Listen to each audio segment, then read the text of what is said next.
Bon, salut, Ok, nickel. Alors, bienvenue sur Art and Talk. Yes. Merci de nous recevoir chez toi, de nous faire confiance pour cette première vidéo. Alors aujourd'hui, on va parler de tatouage. Donc, je te laisse te présenter. Franck, j'ai un peu plus de 50 piges et ça fait depuis 95 que je tatoue. J'ai un bouclard en fait depuis 15 ans à Saint-Ouen-l'Aumône qui s'appelle Bloody Cult. Voilà. Alors, le concept de la chaîne et de mes interviews, c'est l'art en général. Il y a une question en fait que je me suis posée au tout début quand j'écrivais cette interview et que j'aimerais te poser à toi par la suite. La première fois que j'ai été confronté à l'art, c'est en ouvrant le tiroir de ma mère et j'ai regardé ses foulards. Elle avait des foulards, tu sais, en soie. Et là, c'est là que je me suis dit, ok, gifle. Je me suis rendu compte à ce moment qu'il y avait des choses qui pouvaient être jolies et que ces choses-là pouvaient m'inspirer pour faire d'autres choses. Est-ce que toi, tu aurais un souvenir qui remonte de ce genre le plus lointain possible, quoi?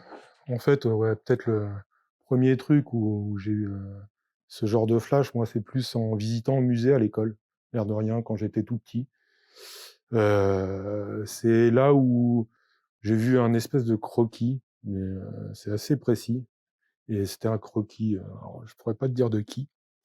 Et en fait, c'était hyper stylisé et en fait, c'était tellement évident que je me suis dit: «Ouais, il y a quelque chose». Parce que c'était un dessin pratiquement d'enfant. C'était un mec derrière une table ou je sais pas quoi, un truc comme ça.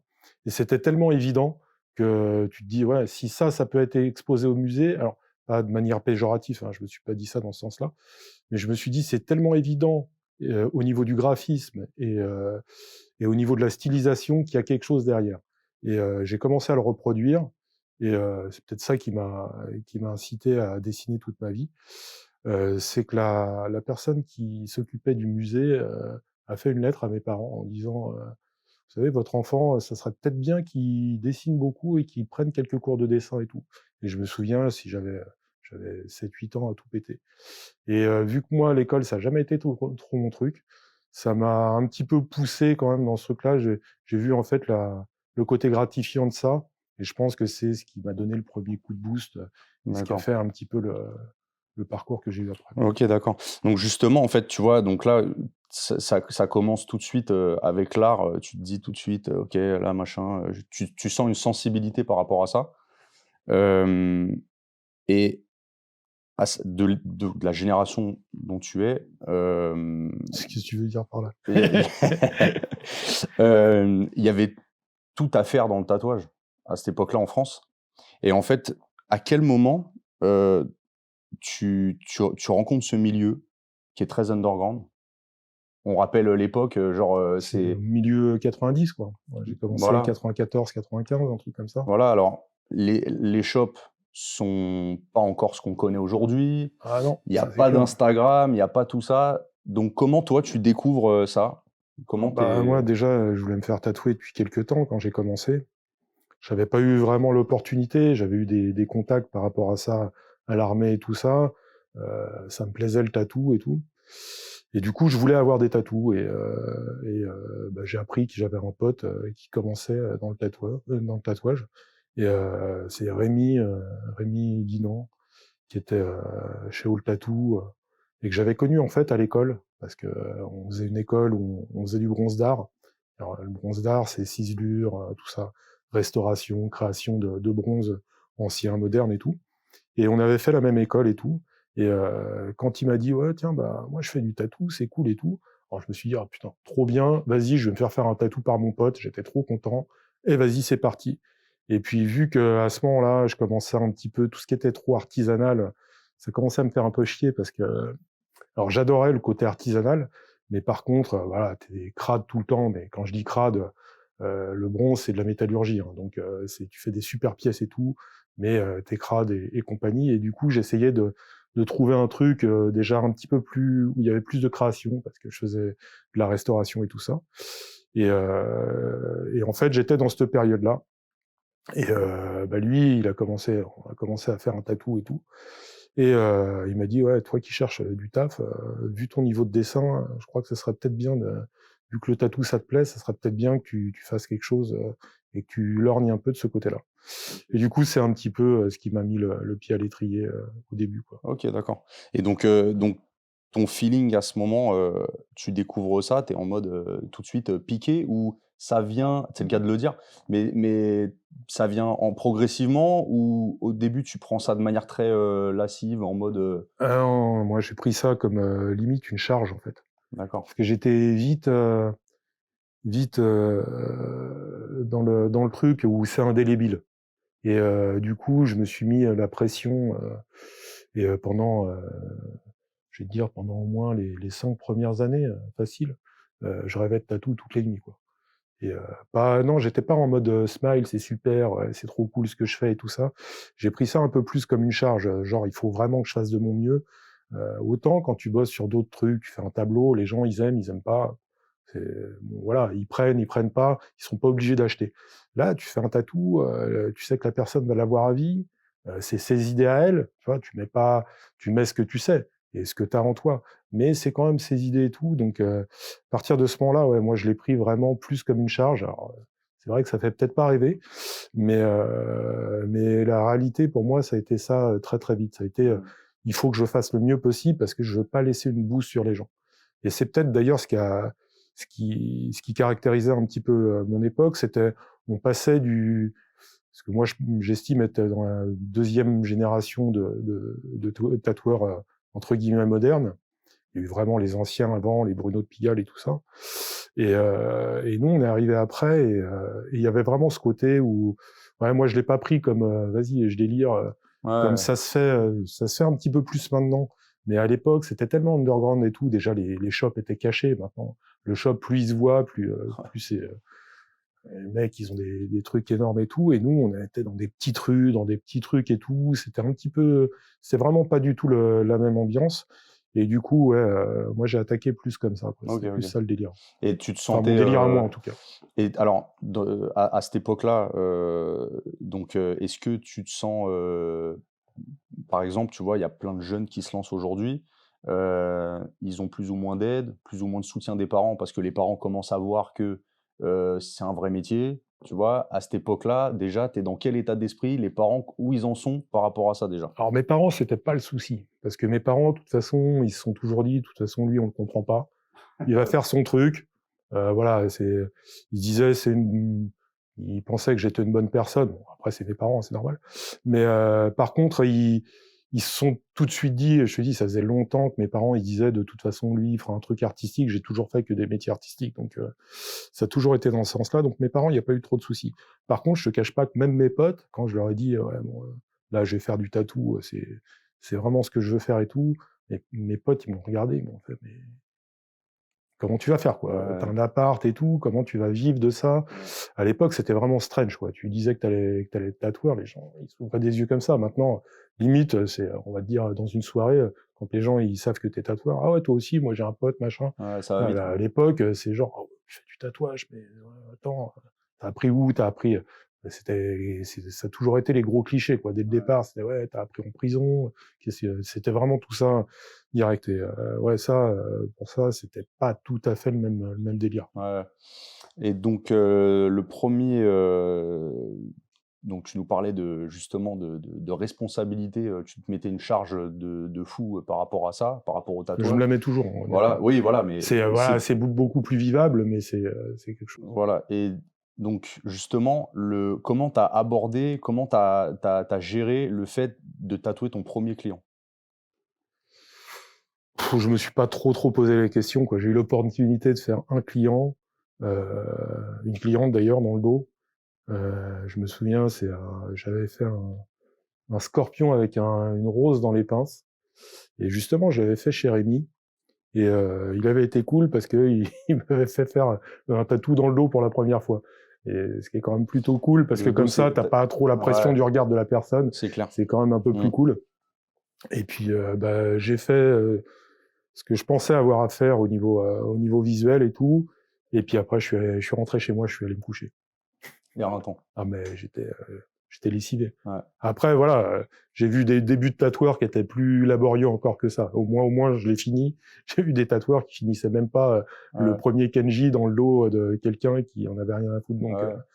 à la limite, moi, j'ai fait mon boulot. Alors, truc comme ça, j'ai dû mettre 1h30 ou 2 heures pour faire Ouais. un pauvre truc maintenant que je ne revendiquerai sûrement pas à l'heure actuelle. Mais c'est le Mais niveau par contre, j'avais de. mis mon max, hein, forcément. Ouais, voilà, forcément. Mais quand tu mets ton masque, déjà, le niveau de concentration te fatigue Ouais, de puis fou. Et voilà, puis, tu sais pas où tu vas. Nous, on ouais, s'entraînait pas trop sur tout ce qui était peau synthétique, machin et tout. À l'époque, tu faisais un tatou, quoi. Il y avait pas à tortiller, c'est t'y vas ou t'y vas pas, quoi. ouais, ok. Ouais, il y a des gens qui apprennent encore comme ça maintenant, mais c'est vrai que maintenant, t'as beaucoup plus d'aide, beaucoup plus de trucs. Nous, on faisait ça. Déjà, on soudait nos aiguilles nous-mêmes et tout. Il y a C'était tout ce vachement truc-là, ouais. différent. Mm. C'est que déjà, tu avais tout le mode préparatoire où tu passais des heures et des heures à faire tes aiguilles tous les jours. Déjà, je pense que ça calmera un tas de jeunes tatoueurs. Faire 2 heures d'aiguilles par jour, quand le bouclard est fermé, tu fais ton truc, ta stérilisation. C'est pas genre t'achètes tes aiguilles toutes stérilisées et tout, tu poses ton cul, tu ouvres tes trucs. Maintenant, avec les machines rotatives et tout, Ouais, bah oui. t'as même plus à régler tes machines. Nous, on était là, puis on était complètement dans le flou. Hein. Tu fais tes machines, vas-y, on allait en convention à Bab el-Oued. On était, je me souviens, tu regardais comment faisaient les mecs dans une convention. T'essayes de grappiller Ouais, les déjà, il y infos, avait tu pratiquement vois. pas de convention en France. Ouais. Donc, t'allais assez loin et puis tu regardais, quand le mec il posait sa machine, tu regardais comment étaient soudées ses aiguilles, tu rentrais au bouclard, t'essayais de faire à peu près pareil. Ouais, j'ai vu comme c'est, comme ça, et vas-y que je te soude plus haut, plus bas. T'avais au moins 2-3 ans où t'étais dans le flou total, quoi, tu vois. Ouais. Et on essayait de se retrouver, de se faire des trucs. Mais quand tu vois maintenant, c'était de l'amateurisme total, quoi, tu vois. Ouais. On y arrivait parce que t'avais quand même une motivation, t'avais et puis t'avais une telle marge de progression parce que t'avais des mecs, t'avais déjà des Philippe Leu qui commençaient à être bien installés et tout, donc tu commençais à avoir quelques magazines qui sortaient et tout ça, donc t'avais des références et puis pour avoir ces références-là, c'était chaud parce que déjà techniquement, maintenant t'ouvres un catalogue d'un mec qui vend du matos, tu dis je veux ça, je veux Ouais. ça, je veux ça. À l'époque, Fallait c'était vraiment pas le du tout vouloir à comme ça. l'époque, quoi. Voilà, t'avais même la machine, t'écoutais les machines quand elles tournaient dans les bouclards et tout. C'était c'était un autre C'était délire, une quoi. autre ambiance, quoi. Et est-ce que tu pourrais me parler de cette période d'apprentissage, le gros de ton apprentissage, par où ça commence? Alors, on va pas refaire tout le cursus d'un apprenti, hein, mais pour toi, comment ça s'est passé? Alors Le- surtout que le truc, excuse-moi, mais surtout que le truc, il est vraiment, le parcours, il est différent d'une personne à une autre. Moi, je sais que des apprentissages, j'en ai fait 3 ou 4, quoi. C'est-à-dire que j'ai commencé à faire du dessin pour quelqu'un sans tatouer. Pour un tatoueur, je faisais que du dessin. Après, j'ai tatoué plein pot avec quelqu'un qui faisait du tatou depuis des années et des années, mais qui tatouait lui-même pas terrible et tout ça. Et on a appris un peu ensemble, alors que bon, lui, c'était déjà un ancien, mais il avait un niveau vraiment à l'ancienne. Après, je me suis remis à avoir un apprentissage un peu plus sérieux. Donc voilà, je te dis, à l'époque, tu faisais vraiment ce que tu Feeling, pouvais quoi. faire. Mm. Maintenant, c'est différent. Maintenant, tu rentres chez quelqu'un, s'il veut t'apprendre, il va t'apprendre un peu ce qu'il sait. Et puis voilà, c'est pas du tout le même genre de délire. Donc c'est vrai que c'est pas très, ça n'a pas de rapport avec ce qui se fait maintenant. Je veux dire, rien que le fait, avant, rien que le fait de savoir faire des aiguilles, ça peut paraître con, mais c'est la C'était base la du truc. base, C'est ouais, tes c'était la aiguilles base. qui font Ouais. entre guillemets le C'est taf, l'outil, quoi. quoi. Voilà, c'est comme si sur ta Mm. bagnole, tu avais des pneus en bois, quoi. Ouais, mais Donc bien sûr. t'imagines que Mm. t'as pas les mêmes performances directes, quoi, tu Mm. vois. Alors, sur ton parcours en tant qu'apprenti et tatoueur, pas bien en place par la suite, dans tous les milieux, on fait des rencontres et toi, laquelle t'a le plus marqué? Tu le plus appris, t'as le plus inspiré, t'as le plus, Alors, voilà, construit? paradoxalement, c'est pas forcément les gens avec qui j'ai passé plus de temps.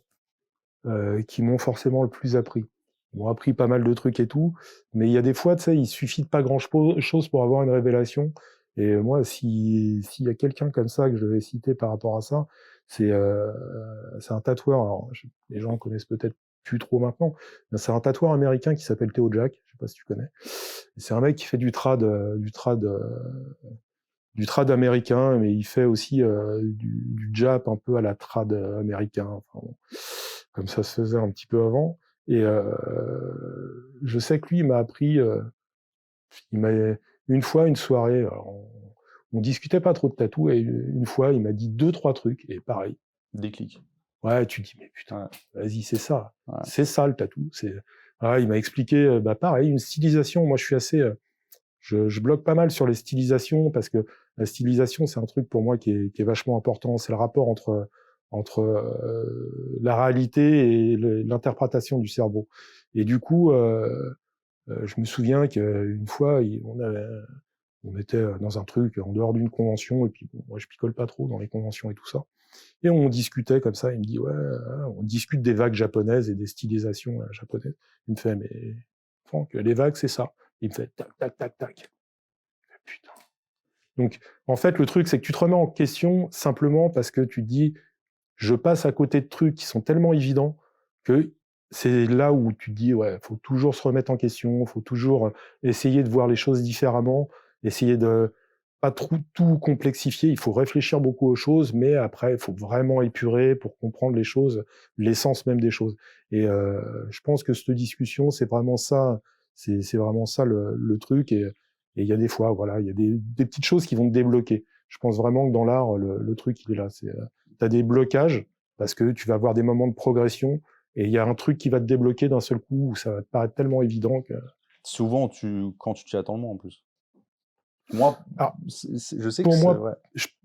alors j'ai pas mal, sans vouloir faire mon connard, mais j'ai pas mal réfléchi au processus créatif, et il y a toujours ce côté où tu as des moments où tu es en état de grâce, tu as tout compris, tu es le meilleur, tu sais tout faire, tu as l'impression que c'est bon.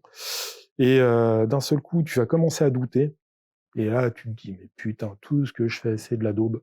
Et j'arrive à rien et tout. Et ça, je l'ai vu avec pas mal de potes qui font de la musique, qui font des trucs différents et tout.